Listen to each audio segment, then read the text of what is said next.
This video is about why preschool children are so clever, really, which is something I've been thinking about a lot recently and learning about a lot. I guess I've been learning about it a lot over the past few months since I've discovered the work of Seymour Papert, who's kind of sometimes said like the father of technology and education, although like most intelligent people, everything he said and discovered a value is either ignored or twisted out of shape so much as to become kind of completely impotent.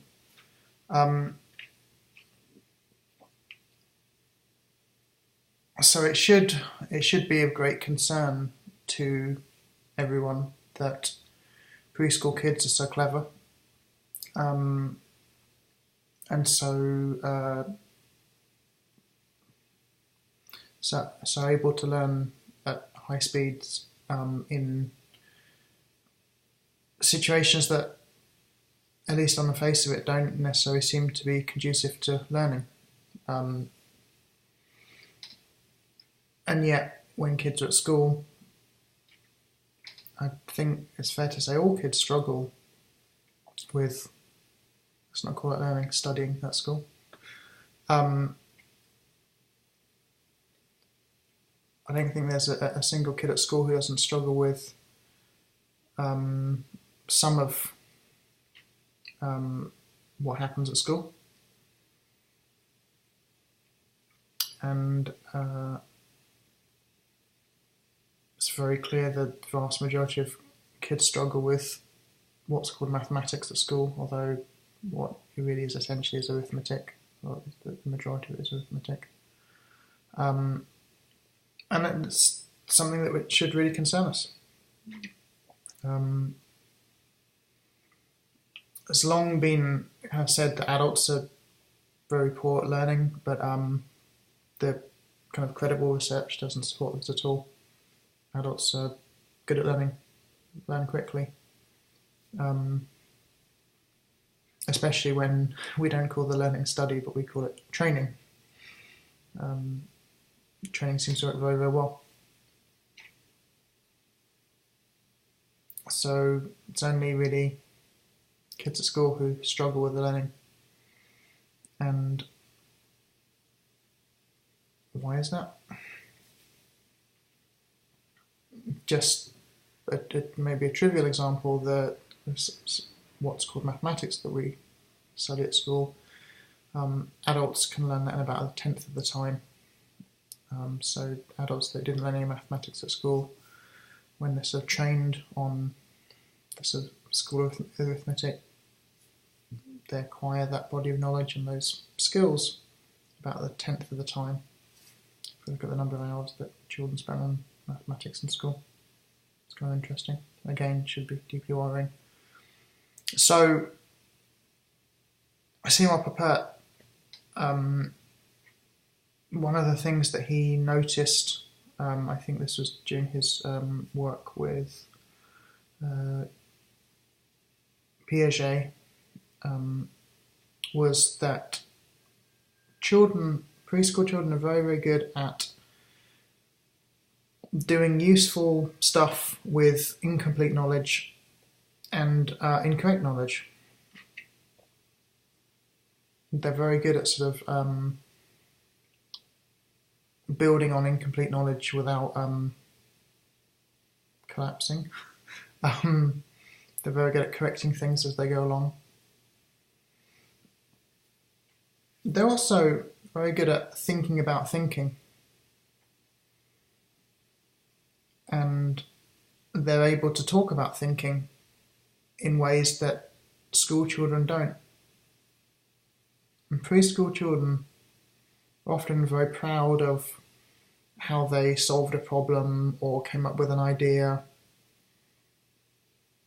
or remembered something. They're able to sort of enunciate the process often, or at least parts of the process, or things that they had connected together. And I think that part I think gives us a clue, quite a big clue, when you look at what happens in school. When in school, usually thinking processes are not discussed, not named, not debugged.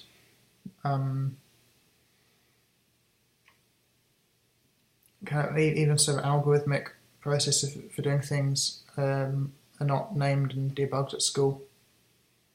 So, the example that Simon Papert gives is that typically at school you learn one way of doing long division, and it's not given a name. It's not discussed whether this is the best way, the most useful way, the fastest way, whether other ways work in other situations. It's just presented as this is the way to do it. Now, I think it's very hard to make a case that children should learn long division for its own sake, utterly useless skill.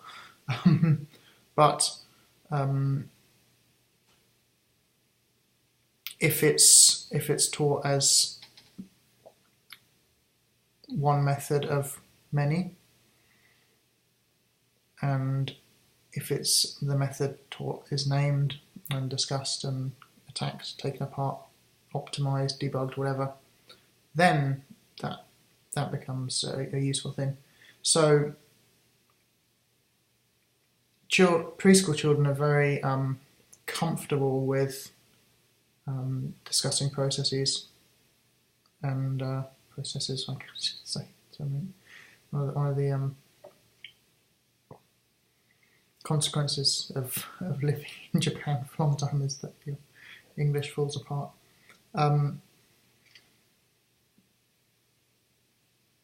Another thing about children before they're at school is they're quite used to kind of massive, jarring changes in context. They're used to being given bits of powerful knowledge and ideas that kind of forces them to kind of mentally rearrange a lot of their worldview.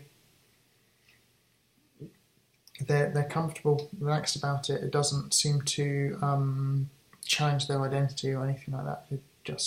That's fine. They believed all this stuff, and then they believe this other stuff, and nothing kind of collapses. And yet, at school, first again, at school we don't talk enough, or possibly we don't talk at all, about how bits of knowledge and skills and models should change what we thought in the past and kind of what we do from now on. There are certain skills that are so powerful, say thinking on paper, for example, to be able to diagram out your thought processes and that kind of thing is such a powerful skill that as soon as we acquire that skill, we should still apply it wherever we can because it's so powerful. And yet, clearly, that doesn't happen in school at all. Another interesting thing about preschool children is maybe this fits in a previous example of thinking on paper, is that preschool children are quite used to augmenting their senses and I guess even to augmenting their intellect. So if you give a preschool child a magnifying glass, they will wander around the house and the park and wherever they can, looking at different things. And interestingly, they won't make any kind of distinction between looking at things that are man-made and that we might dismiss as uninteresting when looked at through a magnifying glass. the kids are just very completely comfortable with the idea that there's this device that augments their vision.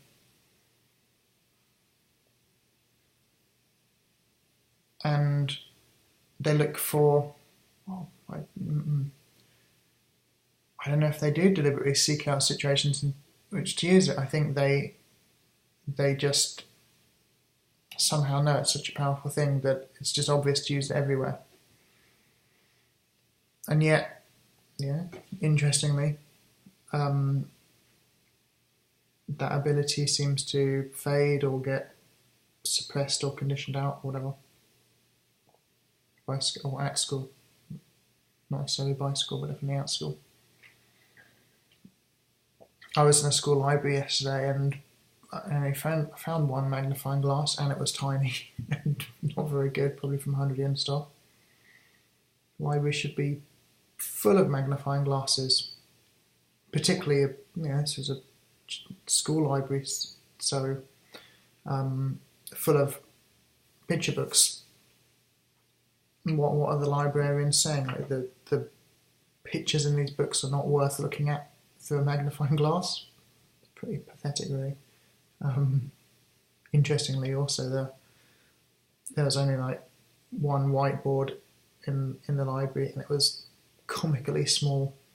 You just think, what's wrong with these people?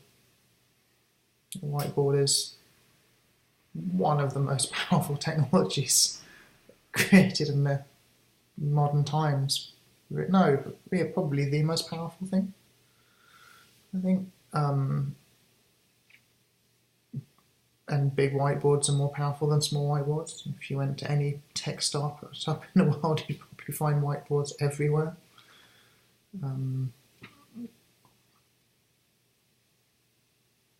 And yet, tiny little whiteboard in this library. Pathetic, really. So, hopefully some interesting ideas there for you. None of which are mine, really, which are from Seymour, but yeah, really worth thinking about, I think.